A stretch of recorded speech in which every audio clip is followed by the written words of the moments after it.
Welcome to my new YouTube blog video. কেমন আছেন সকলে? আশা করছি ভালো আছেন, সুস্থ আছেন। আমি উত্তর দিনাজপুর থেকে পায়েল নিয়ে হাজির হয়েছি সুন্দর একটা ছোট্ট ব্লগ।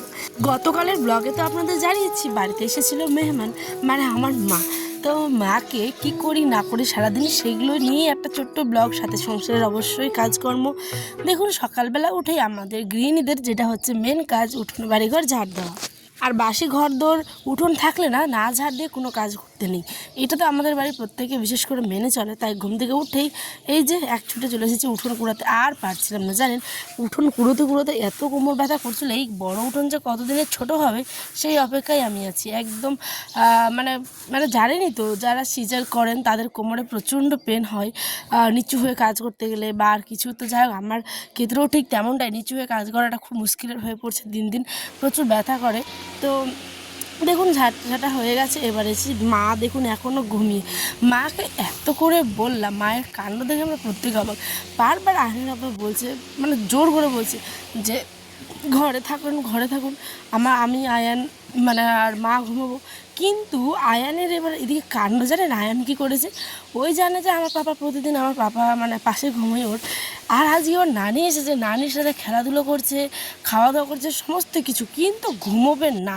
ওর পাপা বাইরে ঘুমিয়েছিল প্রথমে, ওইখানে গিয়ে আয়ান কী করেছে বলুন তো, ওর বাবার কাছে গিয়ে ঘুমিয়ে গেছে। এবার আমি মা গল্প করছি বিছানাতে, তারপরে ওই গলা ছাড়ছেই না কোনো রকম, বলছে বাবা আসো শুতো আসো, মানে ঘুমাও আর কি, ঠিক আছে। তো এরকম বলছে শুয়ে যাও। আর মাকে কোনো রকমই থাকতে দিল না, মাকে দেখলেই কোকড়া হয়ে যাচ্ছে, কান্না করছিল, জানেন। তো সেই ক্ষেত্রে মা বাইরে ঘুমিয়েছিল, আমরা আবার যেরকম ঘুমাই ঠিকঠাক ঠিক তেমনটাই। এদিকে আমি ঘরদোরগুলো ঝাড় দিয়ে দিলাম, দেখেছিলেনই তো, উঠোন বাড়িঘর সমস্ত ঝাড় দিয়ে বাসন এই যে ধুয়ে নিয়ে চলে এসেছি। এখানে ভাতের একদম ওজনও করে চলে এসেছি।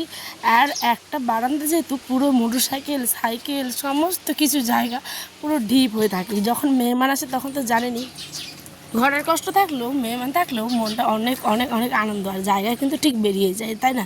তো এখানে রাত্রে আমি একটু ছোলা ভিজে রেখেছিলাম, আর ভাঙা যে বাদামগুলো হয় সেইগুলোর ডাল। তো প্রেশারে দিয়ে দিচ্ছি, একটু সেদ্ধ করে নেব আলু, তারপরে হলুদ লবণ জল দিয়ে। আর হ্যাঁ, আপনাদের পুজো কেমন কাটছে বলুন তো, অবশ্যই কিন্তু কমেন্টে জানাবেন। আপনাদের পুজোর জন্য আমার তরফ থেকে অনেক অনেক ভালোবাসা, আমার প্রত্যেকটা পরিবারের বন্ধুদের, ঠিক আছে। আপনাদের পুজো অনেক ভালো কাটুক, আপনারা সকলে সুস্থ থাকুন, সকলে মজা করুন, ঠিক আছে। তো চলুন, আর হ্যাঁ, ব্লগগুলো দেখতে কিন্তু ভুলবেন না। হাতের সময় থাকলেও আনন্দ করার পরে একটু হলে ব্লগগুলো দেখবেন। তো চলুন, এখানটায় আমি তো মুড়িগুলো এবার চালবো। এদিকটা ভাত বসিয়ে দিয়েছিলাম, ঠিক আছে। মা তো এখনও ঘুমোচ্ছে। বাড়িতে আমার মায়ের কিন্তু শেষ নেই কাজের, কাজ অন্ত প্রাণ মানুষ, ঠিক আছে।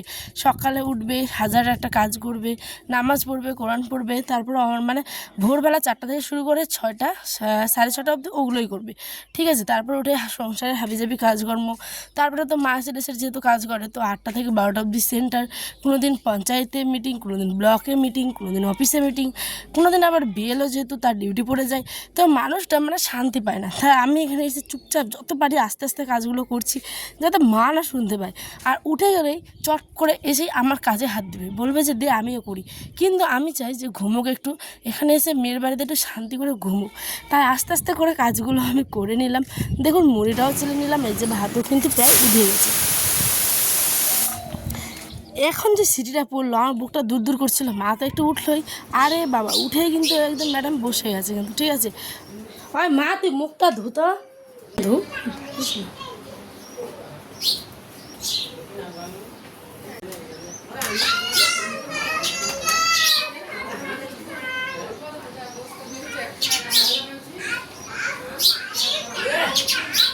মানে মা উঠেই কাজে তো যাবেই, কী কী যেন কাজ করছিল, দিয়ে কাপড়গুলো আমি ভিজিয়েছিলাম সেগুলোই ধুয়ে দিয়েছে। আমি বরঞ্চ আধ ঘন্টা থেকে বলছি মা ব্রাশ করো, মুখটা ধোও, ঘুগনি হয়ে গেছে, মুড়ি খেতে হবে, আয়নার আব্বাও ওয়েট করছে, স্কুলে যাবে, খাওয়া দাওয়া করে। আর আয়নার আব্বা আবার মাকে না নিয়ে খাই না, ঠিক আছে, তো একসঙ্গে একদম খেতে চাই। তো সেই কারণে মাকে তাড়া দিচ্ছিলাম। উঠেই বিহাইনদের ডাকতে গেছিলো যেহেতু খাওয়ার জন্য, ঠিক আছে। তো বাবা তো খায় না, বাবা শুধু ক্ষীরা আর মুড়ি খায়, মানে শশা মুড়ি। তো ওর দাদি মানে আয়নের দাদি খেয়েছিল। তো চলুন, এখানটায় আমি বাইরের বিছানাটাকে একটু পরিপাটি করে গুছিয়ে নিচ্ছি। আর বাবা যেরমই হোক মানে সুন্দর করে তো রাখতে হবে, তাই না। দেখুন, এখানে আমার হয়েছে রান্না, ভাত, তারপরে ঘুগনি, তারপরে হচ্ছে কি একটা কী যেন করেছিলাম, ডাল বুঝি। তো এখানে সমস্ত কিছু রেডি।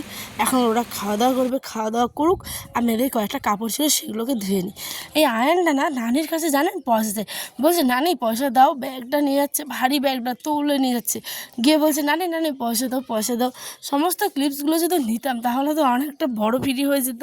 আর আমি তো কাজেই ব্যস্ত। হ্যাঁ, আমি চাইছিলাম সমস্ত সময়টুকু মাকে দেওয়ার জন্য, আমার বাড়ির লোককে। তো যেটুকু ক্লিপস নিয়েছি সেটুকুই শেয়ার করেছি। এদিকে আয়নের আব্বা চলে যাচ্ছে হচ্ছে স্কুল দোকান করে সে আসবে। এদিকে আয়ান কি বলে জানেন, আয়ান আজকে মানে গতকাল থেকে বলতে শুরু করেছে মা স্কুলে যাব। হঠাৎ করে এতটা আমরা মানে মানে অবাক হয়ে গেছি না যে কি বলবো। আর তারপরেই এই যে মায়ের মন দেখছেন। আমাদের গ্রামের লোকেরা কিন্তু দোকানে না গিয়ে মানে কাপড়ের দোকানে না গিয়ে এরকম করেই ম্যাক্সিমাম লোক কিন্তু কাপড় কিনে।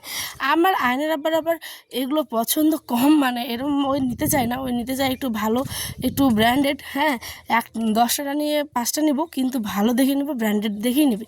তো আমাদের বাড়িটা যেহেতু একটু শহর থেকে দূরে, তো আমি ভাবছিলাম যে একটা দুটো কাপড়ের জন্য আবার যেতে হবে হচ্ছে গিয়ে শপিং মলে। তো সেগুলো নানি আয়নের নানি আর কি যে দুটো টি শার্ট ওকে নিয়ে দিয়েছে, তিনটে ওড়না, আর একটা নিয়েছি আমি শাড়িগুলোও ভালো ছিল, সুতির, খারাপ কিছু আনে না। ঠিক আছে, আমাদের গ্রামের লোকেরাও কিন্তু এরমভাবে প্যান্ট নাই গে ওনাকে। হ্যাঁ, এইটা ধরা বাদ দিয়ে যদি এক্সট্রাগুলো নিই। আমরা গ্রামের ভাষায় বলছিলাম যে এগুলো অন্য প্যান্ট ছেনে গিয়ে, মানে আমাদের গ্রামের ভাষা তো এরমই, তাই না? মানে আরের যে সেটটা প্যান্ট দেখাচ্ছিল ওই প্যান্টটা না একটু টাইট, তো সেই কারণে আমি আর কি অন্য প্যান্ট খুঁজতে চাইছিলাম। ওদিকে মাংসটাও বসিয়ে দিয়েছি এসে।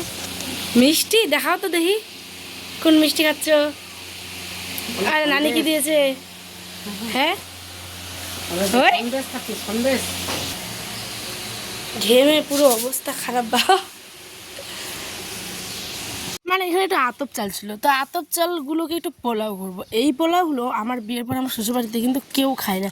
কেন সেটা আজকে আপনাদের জানালাম। কেননা আমাদের শ্বশুরবাড়িতে কিন্তু পোলাও রান্না করা কেমন বলুন তো, পুরোটা উল্টো। আমরা যেরকম লবণ দিয়ে পোলাও খাই, মানে সাদা পোলাও, এরা খাই ঠিক উল্টো, চিনি দিয়ে মিষ্টি পোলাও।